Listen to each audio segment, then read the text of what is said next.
నమస్తే welcome to TR TV Telangana. నేను మీ ఓన్లీ ట్రూత్ తిరుపతి. తెలంగాణ ముఖ్యమంత్రి రేవంత్ రెడ్డికి సంబంధించినటువంటి విషయంలో ఏబిఎన్ రాధాకృష్ణ తన కొత్త పలుకులో కొన్ని కీలకమైనటువంటి వ్యాఖ్యలు తెరపైకి తీసుకొచ్చేటటువంటి ప్రయత్నం చేసింది. రేవంత్ రెడ్డికి హైడ్రా పెద్ద దెబ్బలా మారేటటువంటి అవకాశం ఉంది. అతి త్వరలో రేవంత్ రెడ్డి పదవి కూడా పోయేటటువంటి అవకాశం ఉండొచ్చు. హైడ్రా దెబ్బతో రేవంత్ రెడ్డి ఖతమయ్యేటటువంటి సిచ్యువేషన్స్ కూడా కనబడుతున్నాయి. తెలంగాణ ప్రజల మధ్యలో ఈ హైడ్రా అనేది అత్యంత నెగిటివిటీగా మారేటటువంటి అవకాశం ఉంది. హైడ్రా వల్ల రేవంత్ రెడ్డికి పెను ముప్పులాగా ప్రమాదం అనేటటువంటి ఒక అంశాన్ని నిన్న ఏబిఎన్ రాధాకృష్ణ కొత్త పలుకులో చాలా క్లియర్ కట్ విశ్లేషణ ఇచ్చేటటువంటి ప్రయత్నం చేసిండు. నిన్న ఏబిఎన్ రాధాకృష్ణ ఇచ్చినటువంటి ఆ విశ్లేషణ తెలంగాణ రాష్ట్ర రాజకీయాలలోనే పెను సంచలనంగా మారింది. ఎందుకంటే రాధాకృష్ణ వాస్తవానికి కేసీఆర్ కు సంబంధించిన అంశం కానివ్వండి, రేవంత్ రెడ్డికి సంబంధించిన అంశం కానివ్వండి, లేకపోతే భారతీయ జనతా పార్టీకి సంబంధించినటువంటి అంశం కానివ్వండి, ఆయన చాలా క్లియర్ కట్ విశ్లేషణను తెరపైకి తీసుకొచ్చేటటువంటి ప్రయత్నం చేస్తారు. ఇదే విశ్లేషణకు సంబంధించినటువంటి భాగంగా రేవంత్ రెడ్డికి సంబంధించినటువంటి అంశం, త్వరలో రేవంత్ రెడ్డికి ఏం జరగబోతున్నది, ఈ హైడ్రా వల్ల రేవంత్ రెడ్డి ఎలాంటి ప్రమాదాలలో పడేటటువంటి అవకాశం ఉంది అనేటటువంటి ఒక కీలకమైన ఒక నోట్ రాసేటటువంటి ప్రయత్నం చేసింది.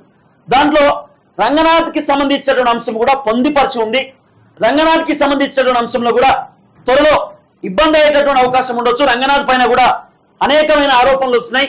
రంగనాథ్ రేవంత్ రెడ్డి ఆదేశాలతో రంగనాథ్ కూడా కొంత అతిక మించి ప్రదర్శిస్తా ఉన్నాడు. రంగనాథ్ కూడా ఈ రేవంత్ రెడ్డి ఇచ్చినటువంటి ఏదైతే ఆర్డర్స్ ఉందో ఆర్డర్స్ కాకుండా ఇంకెక్కువగానే అత్యుత్సాహం ప్రదర్శించేటటువంటి కార్యక్రమం చేస్తున్నాడంటూ కూడా పెద్ద ఎత్తున కొన్ని చర్చలు వస్తున్నాయి. ఇదే నేపథ్యంలో ఈ హైడ్రా ఏదైతుందో సరే కొన్ని బఫర్ జోన్ లో ఎఫ్టీఎల్ పరిధిలో ఉన్నటువంటి వాటిని కూల్చేసేటటువంటి ప్రయత్నం చేస్తా ఉండదు, ఇదంతా ఓకే.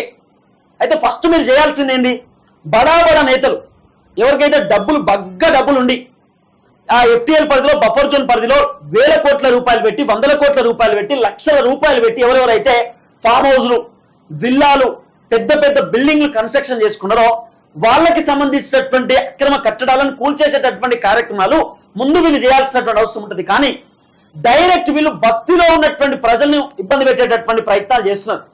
ఇప్పుడు వాసవి కన్స్ట్రక్షన్ అని చెప్పి ఒక పెద్ద విల్లా మీన్స్ పెద్ద పెద్ద విల్లాలు కింద కట్టే ప్రయత్నం చేస్తారు, తర్వాత పెద్ద పెద్ద టవర్లు కట్టేటటువంటి ప్రయత్నం చేస్తారు. ఈ వాసవి కన్స్ట్రక్షన్ మొత్తం కూడా ఇవన్నీ పెద్ద పెద్ద టవర్లు కట్టి వాటిని వీళ్ళు లీజుకి ఇస్తారు, అమ్మేటటువంటి కార్యక్రమాలు కూడా చేస్తారు. 3 బెడ్రూమ్, 2 బెడ్రూమ్, సింగిల్ బెడ్రూమ్ అని చెప్పి అవన్నీ అమ్మే కార్యక్రమాలు కూడా చేస్తారు వీళ్ళంతా. కాబట్టి ఇంత పెద్ద పెద్ద టవర్లు కట్టినటువంటి వాసవి కన్స్ట్రక్షన్ లోపల ఒక చెరువు ఉంటుంది. ఆ చెరువుని మొత్తం కూడా కబ్జా పెట్టి ఆ చెరువుని మొత్తం వాళ్ళు రేకులు వేసి ఆ చెరువులను ఆక్రమించుకునేటటువంటి ప్రయత్నం చేశారు, పెద్ద పెద్ద గోడలు కట్టి. అది మీకు కనబడట్లేదా? హిమాయత్ సాగర్ దగ్గర పొంగులేటి శ్రీనివాస్ రెడ్డి గారికి సంబంధించిన ఫామ్ హౌస్, సబితా ఇంద్రారెడ్డికి సంబంధించినటువంటి ఫామ్ హౌస్, కేవీపీ రామచంద్రరావు గారికి సంబంధించినటువంటి ఫామ్ హౌస్, అనేకమైనటువంటి అంశాలు ఉన్నాయి. మరి వీటి జోలికి ఎందుకు పోతలేరు, వాటి గురించి ఎందుకు మాట్లాడట్లేదు? ఇవన్నీ అంశాలు తెలంగాణ ప్రజలు ముందుకు తీసుకొచ్చేటటువంటి ప్రయత్నం చేస్తున్నారు. ఇదే నేపథ్యంలో ఏబిఎన్ రాధాకృష్ణకి సంబంధించినటువంటి విశ్లేషణ కూడా హాట్ టాపిక్ గా మారింది. ఆయన ఏమంటుండంటే ఈ హైడ్రా చేయబట్టి రేవంత్ రెడ్డికి భవిష్యత్తులో ఇబ్బంది అవుతుంది. ఎందుకంటే ఇప్పుడు చాలా మంది పబ్లిక్ హైడ్రా వల్ల మానసిక ఒత్తిడికి గురవుతున్నారు. హైడ్రా వల్ల కాంగ్రెస్ పార్టీ పైన పెద్ద ఎత్తున వ్యతిరేకత వచ్చింది. ఈ కాంగ్రెస్ వచ్చింది, మా ఇల్లులు కూల్చేస్తున్నారు, కాంగ్రెస్ వచ్చుతో రేవంత్ రెడ్డి డిసిషన్, రేవంత్ రెడ్డి ఒంటెత్తి పోకడా, రేవంత్ రెడ్డి ఓవర్ యాక్షన్ వల్ల మా బతుకులన్నీ రోడ్ల మీదకి వచ్చినాయి. ఈ రేవంత్ రెడ్డి చేయబట్టి మేము ఆగమాగం అవుతున్నాం. కాంగ్రెస్ పార్టీ అధికారంలోకి వస్తే మా బతుకులు బాగుపడతాయి అనుకున్నాం, మా బతుకులు మంచిగుంటాయి అనుకున్నాం. ఎప్పుడో 30 సంవత్సరాల క్రితం ఇందిరమ్మ ఇళ్లను కూడా ఇప్పుడు కూల్చేసేటటువంటి కార్యక్రమాలు చేస్తారు. ఒక పాయింట్ ఏంటంటే గతంలో బీఆర్ఎస్ పార్టీ అధికారంలో ఉన్నది. అధికారంలో ఉన్నటువంటి బీఆర్ఎస్ పార్టీ మరి ప్రజలు బఫర్ జోన్ దగ్గర, ఎఫ్టీఎల్ దగ్గర ఇల్లులు కట్టుకోవడానికి పర్మిషన్ ఎట్లా ఇచ్చింది? వాళ్ళ కరెంటు పోల్లకు పర్మిషన్ ఎట్లా వచ్చినాయి? కరెంటు పర్మిషన్ ఎట్లా వచ్చింది? నీళ్ల పర్మిషన్ ఎట్లా వచ్చినాయి?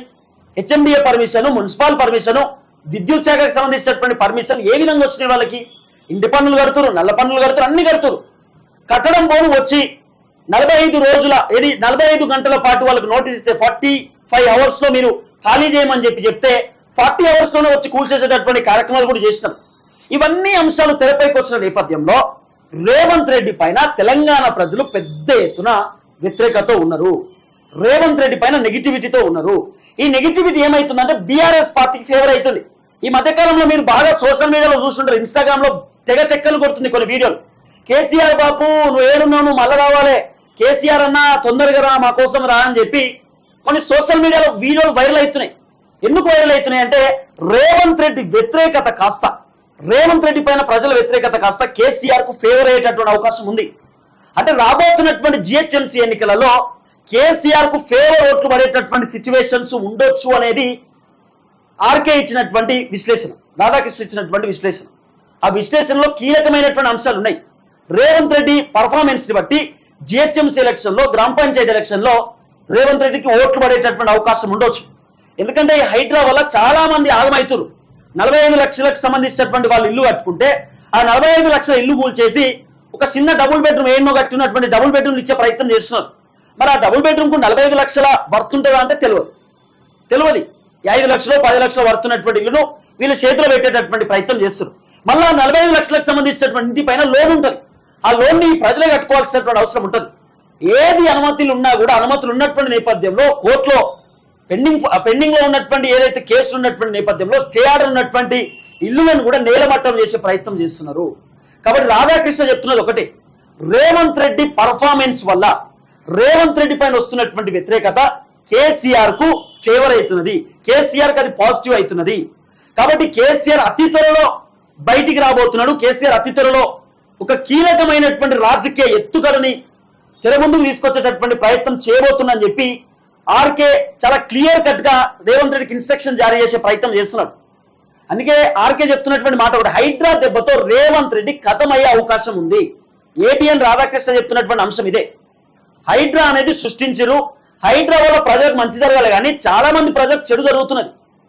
ప్రజలు కూడా చెప్తున్నారు, పెద్ద పెద్దలు ఉన్నారు, వాళ్ళని ఎందుకు కూల్చేస్తలేరు, పెద్ద పెద్ద కాలేజీలు ఉన్నాయి, బిల్డింగ్లు ఉన్నాయి, పెద్దోళ్ళ జోలికి ఎందుకు పోరు, మా జోలికి ఎందుకు వస్తున్నారు, మేము ఏం తప్పు చేసినాం అని చెప్పి తెలుసో తెలియకో కట్టుకున్నాము, అన్ని మాకు పర్మిషన్స్ ఉన్నాయి, మేము అన్ని కట్టుకుంటున్నాం, అయినా కూడా మమ్మల్ని ఇబ్బంది పెడుతున్నారు అని చెప్పి చాలా మంది జనాలు మొర్రో అని బతుకుంటున్నారు.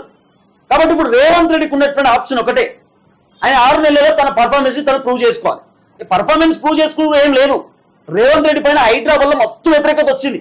రేవంత్ రెడ్డి ఒకవేళ ఆయన డబుల్ బెడ్రూమ్ వేరే దగ్గర అలాట్ చేసినా కూడా ఈ డబుల్ బెడ్రూమ్ తీసుకొని మరి వచ్చేటటువంటి ఎన్నికలలో రేవంత్ రెడ్డికి ఓట్లు వేసేటటువంటి అవకాశం ఉండొచ్చు అనే చర్చ కూడా వినబడుతున్నది.